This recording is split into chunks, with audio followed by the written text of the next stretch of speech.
Hi guys, welcome back to my channel, Tough Topic. My name is Brittany. I hope everyone is having a great weekend so far. I do just want to talk a little bit about some of the trainings and some of the principles that the Duggar and Bates families went through, and I just want to dive a little bit deeper into details, some things that the documentary Shiny Happy People didn't really get that far into.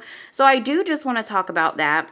And for those of you who don't know, ATI, that is known as the Advanced Training Institute, which is also the homeschooling program that the Duggar and Bates family use. It's had a lot of questionable practices, from lessons on modesty to lessons on how long a girl's hair should be and what it should look like. But what I'm going to share with you is going to really blow your mind. Some of you may or may not remember the Cabbage Patch doll. That's just depending on your age. You may not have any idea what it is. I had one. I named her Alicia. I also loved that they had the little birth certificate in the package, or adoption certificate it comes with. And I will promise you this, caring for it to me was number one. I just thought it was the greatest thing. However, when it comes down to the Duggar family, this agreement that's inside of this Cabbage Patch may be the reason why they were not able to use it. This agreement, that is obviously fictional, was forbidden in the Duggar household and many others that follow these guidelines from the advanced training. By signing an agreement according to these teachings would be violating the first commandment, which is, thou shalt have no other God before thee. And that would be considered disobeying God. Also, the program said that the dolls are filled with demons, and Bill Gothard himself wrote about how dolls would hinder a family from having a successful birth. Like, how bizarre is that? But here is the crazy part. These families that go by this program would rather their child, of course, mostly the females, to be a sister mom and take care of the younger siblings, but they can't pretend to care for a fictional doll. Like, how crazy is that?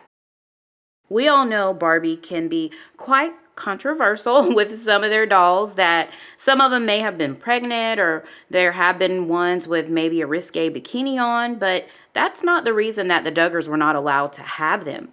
The famous Barbie doll was forbidden in the Duggar and Bates homes because they were seen as prostitutes. Yes, they really had brainwashing techniques to not get their young girls to have the tendency to start wanting worldly clothing or specific looks that the Barbies give off.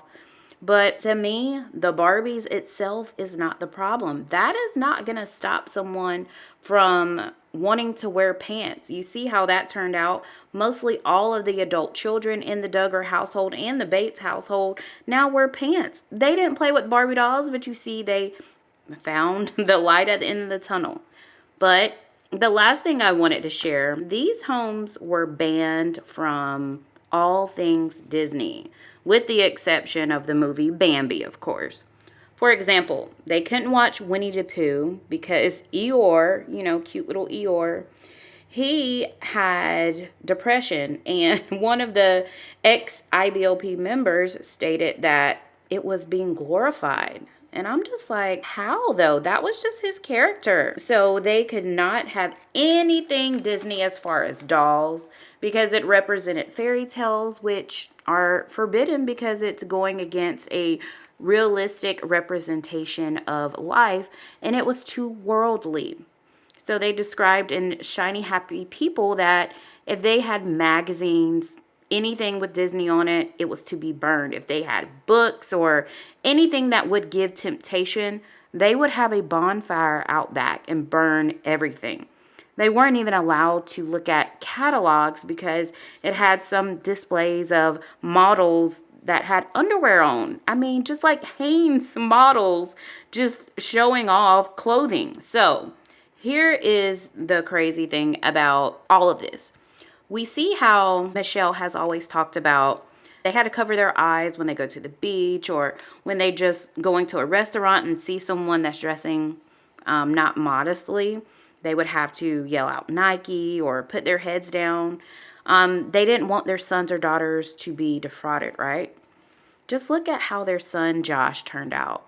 I mean, if they are going by all of these rules and regulations and going by the ATI and all of these programs that are supposed to help your child steer away from all of these temptations, what happened to Josh?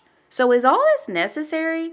But I want to know you guys' thoughts and opinions in the comment section below. Tell me what was your most eye-opening thing about the documentary if you have watched it. If you haven't watched it, tell me what you would like to know more about. I do appreciate you guys listening and watching, and I hope you enjoy the rest of your day. Please like and subscribe to my channel. Bye for now.